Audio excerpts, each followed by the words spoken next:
Yeah, so that no one can, no noise. All right, well, here we are. Sahil, it is amazing to have you here. I think you're probably, and Cameron, don't get excited about it, it's probably the best founder in venture space. And it's wonderful to have you join us today for the Founder Friday. For those people who are watching this and they don't know who you are, maybe could you introduce yourself just to start off with? Yeah, hi, I'm Sahil. I'm the founder of DeepReel, which is the first video agent that allows you to make complete videos from just an idea or a blog or a document. So when I describe DeepReel as a deep fake video avatar, and you cringe and look at me and say, "Stu, come on now, why is that so bad? Like, what's the difference between what you said and what I said? How can people interpret this?" So I think we've moved on from just being an AI avatar company. So yes, we used to, and we still do allow people to clone their face and voice to make a deep fake of themselves, Mhm. but we do a lot more now. So we allow anyone to create polished explainer videos. That means script writing with engaging hooks, finding the right visuals, uh, doing smart editing, so placing cuts, transitions, finding the right music, adding captions, all of those things done automatically. Um, with within a couple of minutes. So it's a lot more comprehensive than just creating an avatar video by typing in script. Okay, so now I understand why you cringe every time I say it. It's all good. So in June, which seems like a million years ago, we had the London Tech Week demo night, and you stood there and you basically created as a live demo the news item, the news feature of this AI-powered squid invasion of London.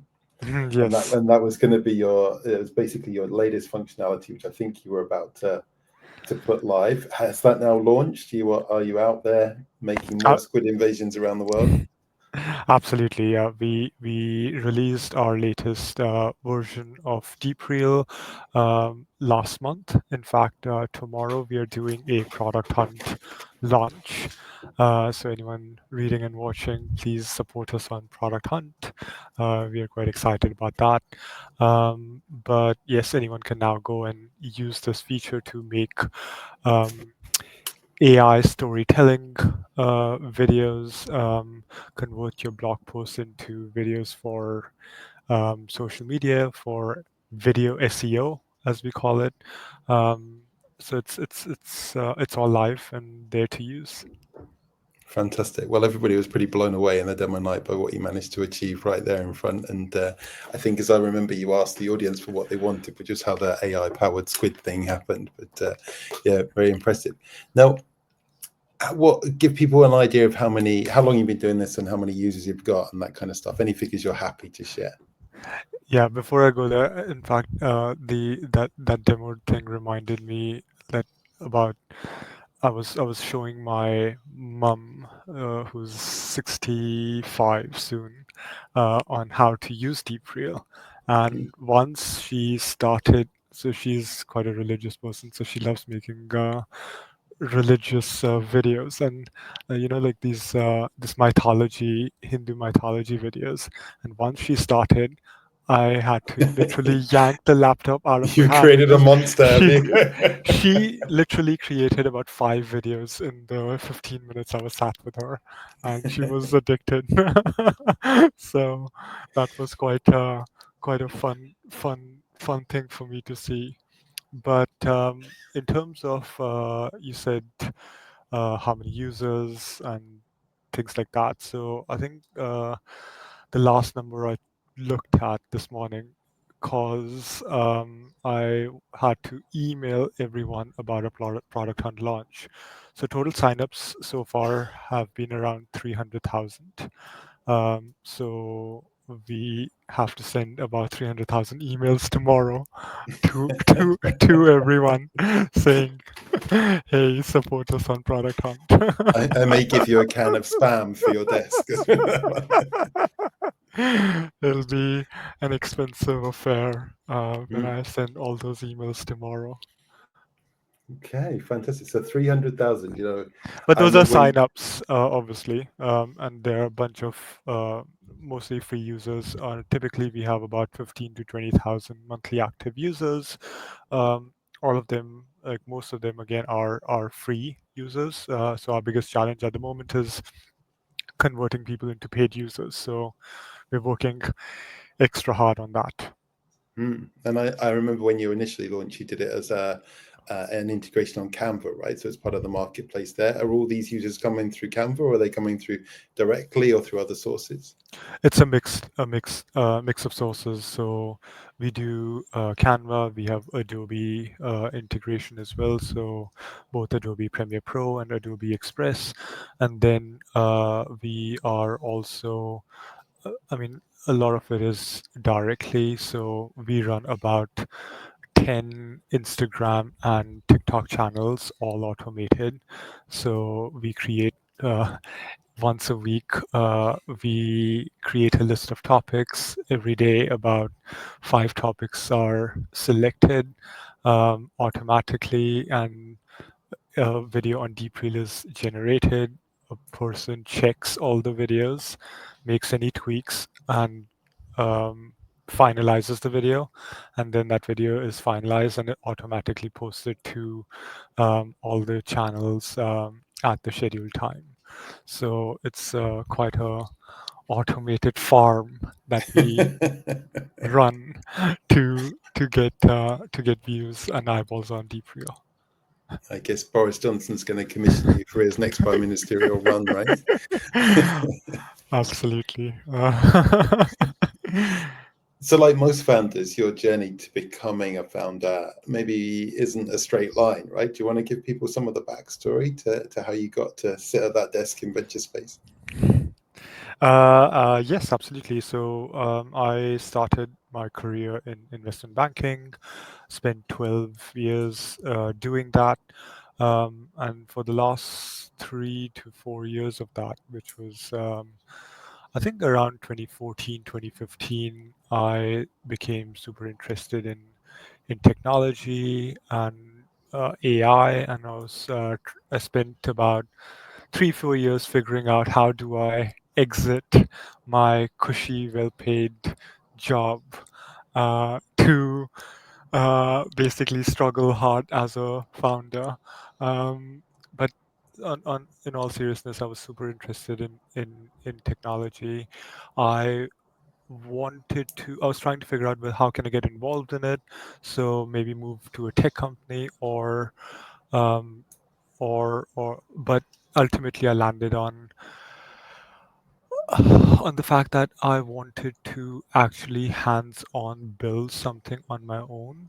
And if I did not do that, I would have serious regrets. And it was that Jeff Bezos's regret minimization framework that made me quit my job and go back to university to do another master's degree in data science and machine learning, and to get like hands-on involved with AI, and to really understand on my own how to do things, and that allowed me to start DeepReel, meet my co-founder at university, and really get technically involved in the AI models that we made, and essentially to start and run a company in the AI video space back in 2021, when no one was Mm. aware that video AI was a thing. When there was a little thing like COVID going around and stuff as well, right? So it's a very Exactly. disrupted kind of place. Yeah. Okay, It was interesting. also before OpenAI and GPT-3 came out, so it Mm. was quite an early time for AI. Do you think you picked the right course to kind of bring you from investment banker to here? Um, I think I was super interested in computer vision um, as a area of technology. Um, I think there are applications of, like, I think it mainly depends on what anyone is interested in. If I had stayed in banking and done something on I think that could have been a interesting thing to do too. But I was quite interested in consumer technology and to focus something and to do something in computer vision uh, consumer space and AI video seemed like a very hard problem to work on, Mm. and that's what attracted me to it, and that's why I started working on DeepReel. I'm personally less interested in banking and finance as a person now than I was a few years ago. It's still buzzing around there in your brain, though, right? All these things mixed together to make you the founder you are. Yeah, I And mean, I'm still interested in investments and investing as a topic, and maybe using AI for it. And I do have some side projects that I work on, but they are side projects, not something I want to do for the rest of my life. which do you think is going to make you more money, the side projects or deep real? I think time will tell. Now, I know luck plays a big part in being a founder, and I remember you got some luck from Elon Musk and Rishi Sunak, right, with their conversation. Do you want to share with people what happened with that? Yeah, I mean, it was just a funny coincidence. I think it was when Elon was attending the AI summit hosted by Rishi Sunak, and they were joking about how realistic deepfakes had become. And Elon made a comment that deepfakes are so realistic, it's almost like not fake. It's like deep. It's not deep fake. It's like deep real. And I was like, yeah, thank you, Elon Musk, for Peaking your telling for SEO at that point. for for telling everyone how we came up with the name DeepReel. Fantastic. I mean, is luck your superpower, or what do you regard as like that core strength that makes you a good founder? I think hard work, I would say, is more of my superpower, and determination. Uh, Luck, I think, uh, we have to make it. Uh, is more than things don't happen. Like I believe that you have to make your luck. It doesn't come to you automatically, and if you just continue at it uh, for as much time as you need to, it will come to you. I mean, if you look at the story of James Dyson, or if you've read his autobiography, he struggled for 40 years, went through an immense like almost being bankrupt, having no money, but still going at it um, and keeping on inventing and improving his product. And he is a billionaire several times over now. So I think luck happens at the right time, I guess, but you have to keep working at it. So I know he keeps his private jet at Bristol Airport. Are you going to keep yours at London City, or are you? I don't believe in private jets, so it will maybe be only commercial air travel for me. Okay. I've got to ask. Why don't you believe in private jets? I mean, I don't believe in them neither, but why don't you believe in Well, I mean, I think they're just uh, the carbon emissions from private jets is possibly the highest one, and I think Taylor Swift is the worst offender of all of them. So someone posted this chart where Taylor Swift's private jet had, I don't know, like 41,000 times more carbon emissions than the average person. So I think for climate reasons. Now, if we were asking your mum what your superpower is, what would she say? Would she say hard work, or would she say something else? Uh, that's a good question. I have to ask her. Um, Maybe she can do a vid for you about it, right? yeah, I think I'll have to. Maybe I hope she'd say EQ. Okay.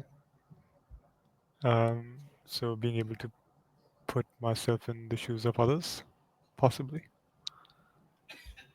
What, 300,000 people? That's a good leap, That's right? tough. Yeah. I mean, I've never done anything at that scale, right? That B2C space is not where I play at all, right? But that's an incredible scale to achieve. What do you think you've harnessed in the middle of all this that's that's latched with 300,000 people? What have we harnessed? A lot of rejection. But jokes apart, I think it just allows you to. I think, see, not everyone has, not all of those 300,000 people have gone ahead and become customers, right? So it is trying to constantly figure out. I think it's with B2C, it's all about communication and marketing, and really being super clear about what is it that you have built, what do you want, and how to present it in the way that people understand it quickly. People are very fickle. There are all sorts of they have their own desires and needs, and it's not about your product or your feature and what fancy thing can it do, but it's about putting yourself in the shoes of the user, understanding what the problem is, and then explaining to them or how your product solves their problem, how that feature solves the problem, and changing the way you t- talk about your product and not talking about the product but talking about their problem. And I think that's the key thing, like understanding what the user's problem is and then reframing your product as a solution to their life's problems. Are you an introvert or an extrovert? I'm an extrovert. You're an I extrovert. I'm an extrovert. I get my energy from being around people, which is why I like coming to the office 5 days a week. And Okay. and last month I spent the entire month living and working with my entire team. So I think that was a very energizing month for me. What does that look like? What does living and working with the team look like? So my entire team is remote, so I got everyone in one place. In a big house, and we all stayed together, lived together, um, had all 3 meals a day together, worked in an office together, and that was, I think, I hope fun for everyone, but especially good for me. It's like I think this is the new thing in Silicon Valley these days. Like startups are getting people together in one space, and I know a bunch of startups that are living and working with their founding team or their entire team, and it Hmm. it helps in moving faster, ideating together, growing, forming a strong connection, and actually whoever doesn't connect, it's a good way for them to quickly drop out and do something else. And then you really have these like core set of people who are all aligned, all um, working on the same mission, same objective, and really executing at speed and in the same direction. So I think that Silicon Valley culture is something that I associate myself with. How do you see that sort of traveling in the long term, right? Because that sounds like a 3 month thing or a 1 month thing. Is that a 3 year thing? Is that a do the whole 10 years like that with your founding team all in the same house? Or I think for sure I would say I think doing I think it would be cool in the long term to for every new employee to do like a 3 month gig in the hacker house, as we call it, Hmm. where you can like spend extended amount of time with the team. I think that would be a cool thing to do. But I guess at the very early stages of a startup, like being very close to your team and um, and spending extended amounts of time with them really helps. I think we've all seen, like, post COVID, that work from home is completely dead. And everyone wants people back into the office. Like, definitely there's like zero Silicon Valley companies, or zero Silicon Valley startups that I know are hiring remotely. Everyone wants Mm. people in SF. I think that's true for, like, just in London too. Like, I met, like, last week at one of the events, people who really broke up with their teams because they just wanted everyone to be in person, and whoever couldn't make it in person, they're like, okay, I think it's best that we go our separate ways and I find a new team. So I think that is happening quite increasingly. And I think those, as we all call it, the water fountain ideas and chats, and are really important, especially at the early stage of a startup.